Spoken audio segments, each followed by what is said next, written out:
In the heart of a picturesque suburban neighborhood, I found solace in a community governed by an HOA.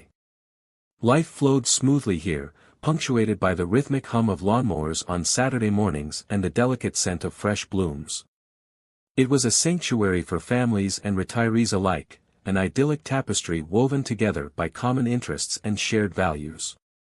Here, everything was designed to foster harmony: uniform mailboxes, trimmed hedges, and, of course, a meticulously enforced set of community bylaws that promised both order and serenity. Each day began with the promise of peaceful coexistence, where neighbors exchanged friendly waves and children played freely in safe, open spaces. These regulations were not merely rules, they were the glue that bonded us together, ensuring our community maintained its charming facade while keeping chaos at bay. We relied on the HOA to preserve our little haven, stabilizing property values and maintaining the aesthetic allure that drew us all in.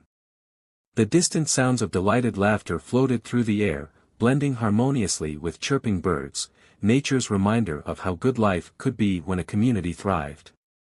Yet beneath this polished surface lay an intricate network of expectations and scrutiny. Each homeowner was accountable not just to their own preferences but to the standards set forth by our collective governance. Approval from the HOA was required for alterations big and small: paint colors, fence heights, even the way one maintained their lawn.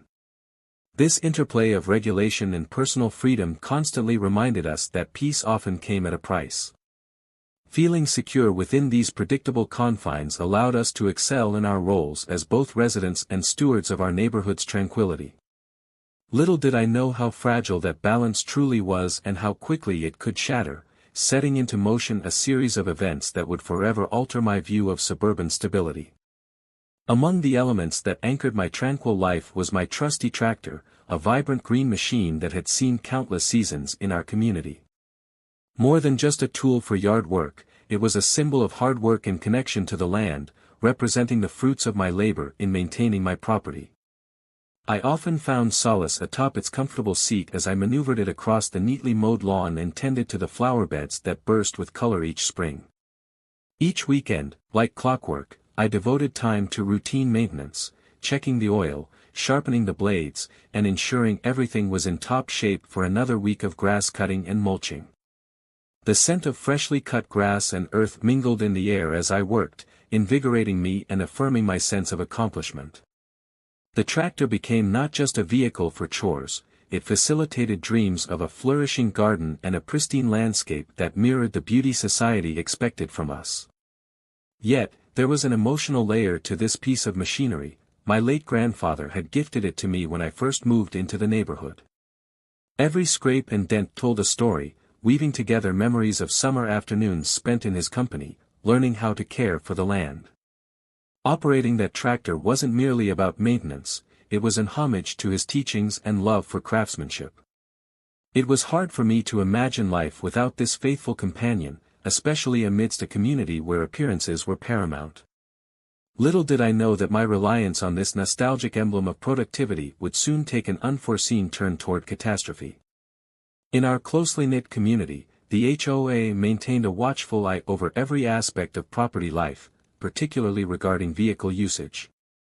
The rules were stringent and clearly outlined in the community handbook, emphasizing aesthetics and safety as paramount concerns. Large machinery like tractors was often viewed with skepticism; they disrupted the picturesque suburban image that residents valued. Instead, the HOA preferred sleek, unobtrusive vehicles that blended seamlessly into the landscape. The regulations mandated where and how these vehicles could be parked or operated. Tractors were permitted only within the confines of one's yard during designated hours, and any signs of neglect, dirt buildup or unkempt appearances, could trigger complaints from neighbors or worse, sanctions from the HOA. Their focus on maintaining curb appeal meant that even minor infractions could escalate quickly into major disputes, leading to a tense atmosphere where compliance was often a source of anxiety. While I understood the intent behind these rules, to protect property values and create a uniform aesthetic, I often felt stifled by the restrictions imposed on my beloved tractor. It wasn't just about following rules, it felt like a limitation on my autonomy as a homeowner. I wanted to express my individuality while still contributing to the community's beauty. Conversations with fellow residents revealed similar frustrations. Many felt caught between their desire for personal expression and the pressure to conform. As I navigated this delicate balance, I couldn't shake the feeling that my tractor was not just a tool for upkeep but also a potential flashpoint in my relationship with the HOA. The very machine that connected me to my past became a symbol of potential conflict, setting the stage for unforeseen challenges ahead. Little did I know that these tensions would soon come to a head in a way I could never have anticipated. The tension reached a boiling point during the HOA meeting that fateful week. The room was filled with a crowd of concerned residents, their faces a mix of apprehension and indignation. As I sat among them, clutching the edges of my chair, I could feel the weight of discontent pressing down. We gathered to discuss recent alleged violations, many of which revolved around vehicle usage in the community, specifically, my tractor. The chairperson, a stern woman named Mrs. Harland, expertly navigated the agenda while subtly skewering those she deemed non-compliant. When my name was mentioned, a palpable hush fell over the room. I braced myself as several neighbors shifted in their seats, casting sidelong glances my way. An accusation had circulated that I had made unapproved modifications to my tractor, rumors fueled by jealousy or perhaps a desire to undermine what they saw as an eyesore amidst their manicured lawns. As Mrs. Harland articulated the supposed infractions, I felt my heart race. She stated that my tractor's color was too vibrant and its presence cluttered our otherwise pristine landscape, threatening to drag down property values, a narrative I fervently contested. It was at that moment several HOA members chimed in with their agreement, suggesting that swift action was necessary to uphold our community standards. They spoke passionately about aesthetics and safety, yet their words felt like daggers aimed at something that meant so much more than just compliance to me. With dissent swirling in the room, it became clear that the atmosphere was charged with unilateral determination. Indignant whispers turned into calls for immediate intervention. That was when I noticed two board members discreetly exchanging glances and nodding toward the exit, as if plotting a course of action against me and my cherished tractor. What unfolded next would set a disastrous chain of events into motion, decisions made without consideration for context or consequence, leading to a confrontation that none of us could foresee. The following morning, I stepped out to my garage, still reeling from the events of the HOA meeting. The air was thick with tension, and my mind raced with thoughts of what had transpired. As I approached my tractor, a dreadful sense of unease washed over me. I needed to prepare for another day of yard work, but something felt off. As I climbed onto the seat, my heart skipped a beat when I noticed something unusual about the brakes. They were completely disengaged. My disbelief morphed into panic as I desperately tried to comprehend how this could happen. Who would have done such a thing? My hands trembled as I reached for the brake lever, it felt loose and unresponsive. This wasn't just a mechanical failure, it was sabotage. Frustration bubbled inside me as the implications sank in.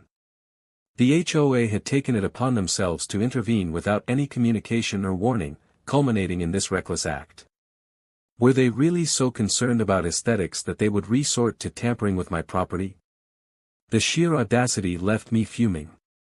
I had always strived to follow their rules and maintain my yard according to their standards, only to have my trust shattered in a moment. I could hardly wrap my head around the idea that my beloved tractor, an extension of my family heritage, had become a pawn in a petty war over conformity.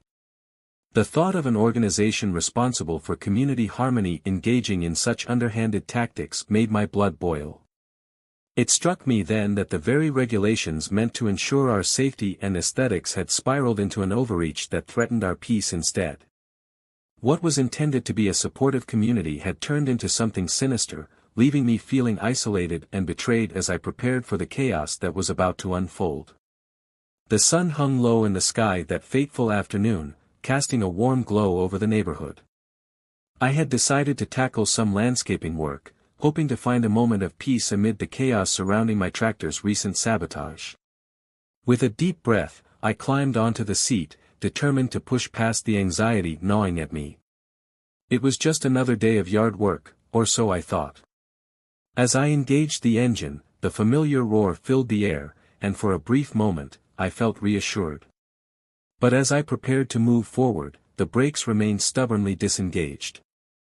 My earlier panic resurfaced. What should have been a simple task now felt fraught with dread. Determined to make it work despite my unease, I eased off cautiously. At first, there seemed to be no issue as I steered the tractor across the lawn. However, as I approached the flower bed near my neighbor's home, everything spiraled out of control. To my horror, as I pressed down on the brake pedal, nothing happened. The machine continued its relentless advance. The realization hit me like a punch. This was not just mechanical failure, it was an orchestrated disaster waiting to happen. Time slowed as I desperately yanked at the steering wheel, but the tractor veered uncontrollably toward my neighbor's porch. My heart raced and adrenaline surged through my veins, panic flooded my senses, blurring everything around me. Before I could comprehend what was happening or shout a warning, the tractor crashed violently into her home. The sound of splintering wood echoed in my ears as the impact reverberated through my body. In that instant, all thoughts of beauty or peace vanished, replaced by shock and disbelief at what had just unfolded. The idyllic suburban dream shattered in a heartbeat. I was left facing not only ruin but also the consequences of an unseen hand that had twisted fate against me. The moment of impact unfolded in a nightmarish blur. As the tractor barreled toward my neighbor's home, time seemed to distort, stretching every second into an eternity. My heart pounded in my chest like a drum, each beat echoing the realization that I had lost control of not just the machine, but of the very fabric of my life. The familiar roar of the engine turned into a deafening cacophony as panic surged, drowning out all rational thought. The tractor crashed into the side of the house with an earth-shattering force. Wood splintered violently, sending debris flying in all directions like confetti celebrating a tragic event. The wall buckled under the pressure, and I felt it vibrate through the steering wheel, a jolt that rattled my bones and sent shockwaves of despair through my body. I instinctively braced for impact, but nothing could prepare me for the sight before me: shattered windows, bricks scattered like fallen soldiers, and a gaping hole where once stood a symbol of stability and warmth. Emotionally, I spiraled into chaos. A cocktail of disbelief, horror, and guilt churned within me as I realized what I had done. It was not just an accident, it was an irreversible mistake that would ripple through my community and devastate a neighbor's sanctuary. My mind raced to my neighbor's family. Had anyone been inside? What would they think of me? As I sat frozen in shock, the world around me blurred. The vibrant colors of the suburban landscape faded into grays and blacks, mirroring my internal turmoil.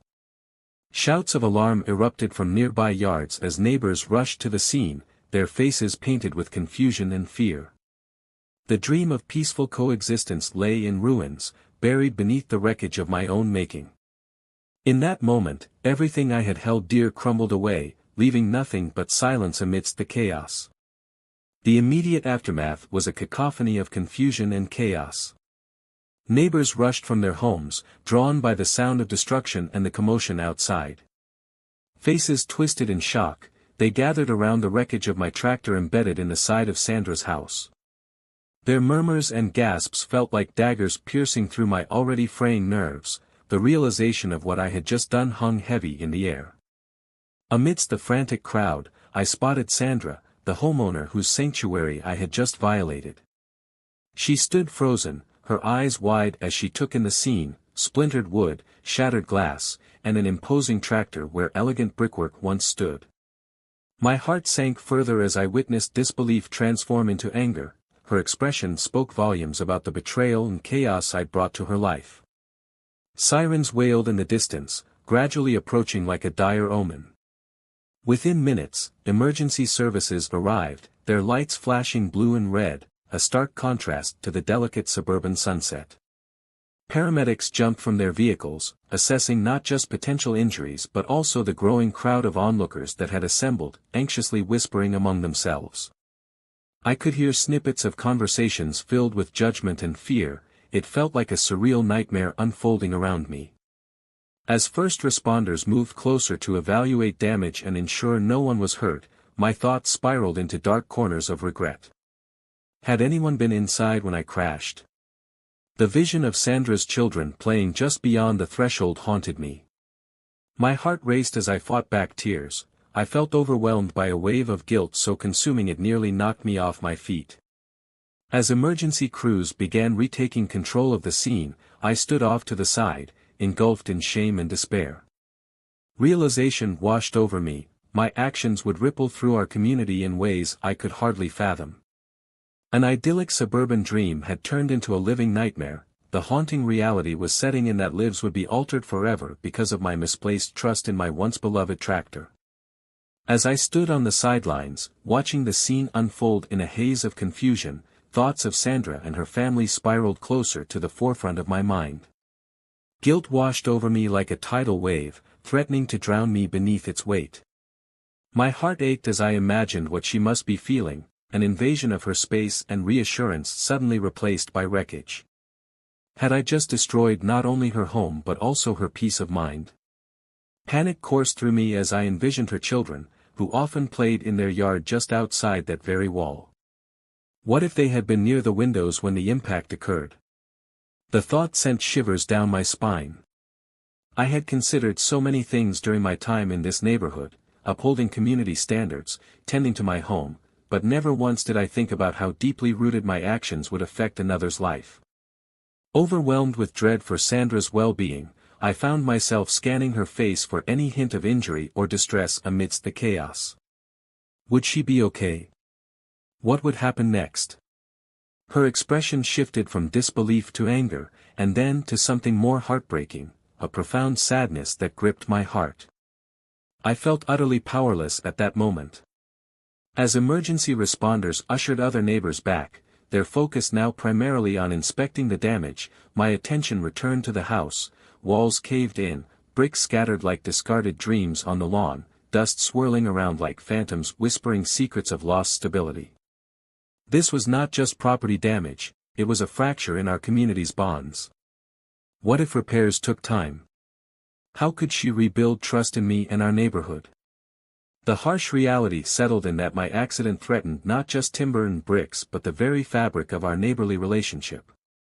With each passing second, regret solidified into an almost tangible entity, a constant reminder of how easily one moment's lapse in control could unleash chaos into another's life, a burden far heavier than just financial restitution or property repair. As the dust settled from the crash, the weight of impending legal and financial consequences began to loom larger, threatening to engulf me entirely.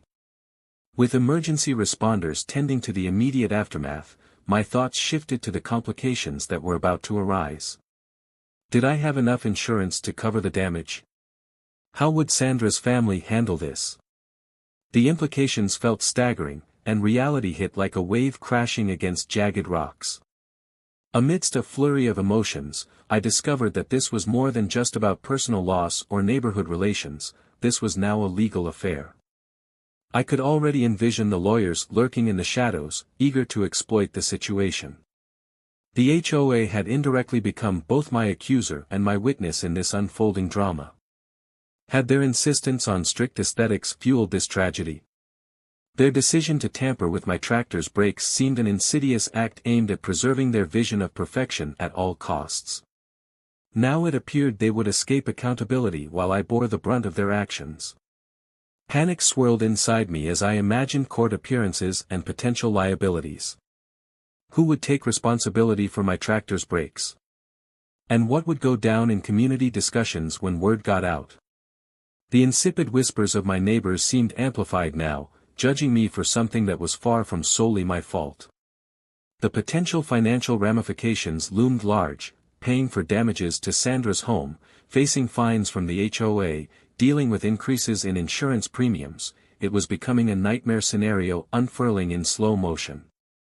It wouldn't just affect me, it could change how every neighbor viewed my family and me. This entire situation had twisted even further than I had ever anticipated, transforming a simple suburban life into a battleground fraught with anger, blame, and unforeseen consequences orchestrated by an organization that claimed to uphold harmony but instead had turned into its very antithesis. I realized that navigating the aftermath wouldn't just involve addressing repairs and monetary costs, it would also require mending relationships irreparably altered by chaos, an undertaking that felt monumental and daunting against the wounds we'd all sustained that day. In the weeks that followed the crash, I found myself lost in deep contemplation about the nature of responsibility, both personal and collective. How could one incident unravel so much? While I recognized my own role in the disaster, I couldn't help but question whether the HOA had acted appropriately in their interventions. Their supposed mission was to foster community harmony and safety, yet their actions felt anything but harmonious. The more I thought about it, the clearer it became that this crisis had not arisen solely from my negligence, but rather from a larger systemic failure. The HOA's relentless pursuit of aesthetics and conformity had created an environment where open communication was practically non-existent. By tampering with my tractor's brakes instead of addressing concerns directly, they had escalated tensions into an explosive situation that no one could have anticipated. There was an implicit invitation to chaos hidden beneath their rules, as if they expected every homeowner to adhere blindly to prescribed norms without questioning their validity or potential consequences. I felt burdened by guilt for what happened, yet I also carried a burgeoning resentment toward the HOA. Hadn't they crossed a line between regulation and interference? In their quest to uphold property values and aesthetic standards, they had made a choice that led directly to a catastrophic event and the ensuing destruction of trust. Reflecting on this tangled web of accountability, I wondered how many other residents lived in fear of retaliation for being non-compliant, while real threats lay cloaked behind regulations meant to protect them. It became evident that blame was not solely mine. It needed to be shared among those who perpetuated a climate of fear rather than fostering genuine improvement through dialogue. As I pondered this unsettling revelation, I faced another challenge: how could I articulate these feelings within my community? Could there be a shift toward collective responsibility instead of scapegoating? For once, I longed for unity rather than division, the hope that together we could rebuild not just homes but also trust as fellow neighbors navigating the complexities of life in our once idyllic suburban haven. In reflecting on the tumultuous events that unfolded, I've come to understand several critical lessons about community governance, personal agency, and the indispensable role of communication. The crash that shattered not only property but also trust among neighbors served as a stark reminder of how easily harmony can devolve into chaos when accountability is overlooked. First and foremost, personal accountability is essential in any community, but it must be balanced by the responsibility of governing bodies like the HOA. Their intent to preserve the neighborhood's aesthetic should never overshadow the safety and well-being of its residents. The heavy-handed approach taken by the HOA, tampering with my tractor's brakes instead of addressing concerns through dialogue, demonstrated a fundamental failure in their duty to foster a safe environment. By focusing solely on maintaining a facade of perfection, they inadvertently created an atmosphere where open communication was not just discouraged but rendered almost impossible. Moreover, this experience has highlighted the need for clear lines of communication between residents and associations. In our pursuit of an ideal community, we must be willing to engage in honest discussions about needs and concerns. Transparency can transform potential conflicts into opportunities for collaboration and understanding. When trust erodes due to miscommunication or lack of engagement, it opens the door for fear and resentment, factors that can spiral into disastrous outcomes. Ultimately, I believe we are all responsible for cultivating a sense of community that goes beyond aesthetics. It requires empathy, understanding, and a willingness to listen to one another's experiences.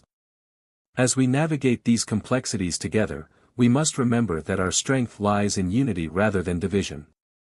The hope is not only to rebuild what was lost but also to forge deeper connections that ensure such tragedies are not repeated, a vision where each homeowner feels empowered to voice their concerns without fear of retaliation or sabotage. In doing so, we can reclaim our idyllic suburban haven and transform it into a place where harmony genuinely thrives, grounded in mutual respect and shared responsibility. This entire experience has irrevocably changed my perspective on living within an HOA. Initially, I viewed the regulations and guidelines as a means to ensure neighborhood harmony and aesthetic beauty, clinging to the notion that these rules created security and stability. However, the reality revealed a starkly different truth, a system that stifles individuality while fostering fear and mistrust among its residents. In the wake of the crash and its aftermath, I've realized that authentic community governance should prioritize open communication and collaboration over strict adherence to superficial standards. The focus needs to shift from controlling aesthetics to fostering genuine relationships among neighbors, creating an environment where everyone feels empowered to voice concerns without fear of reprisal or judgment. Now more than ever, I feel compelled to engage in active dialogue with fellow residents, not only to address the past but also to cultivate a collective sense of agency moving forward. Moving into the future, my approach to community involvement will undergo significant change. I aspire to be more proactive rather than reactive, participating in HOA meetings with a willingness to speak up for my beliefs while also encouraging others to do the same. By sharing our diverse experiences and perspectives, we can elevate the conversation from compliance to meaningful change, ensuring that every resident feels that their voice matters. Ultimately, I have learned the importance of combining personal accountability with shared responsibility in shaping our community.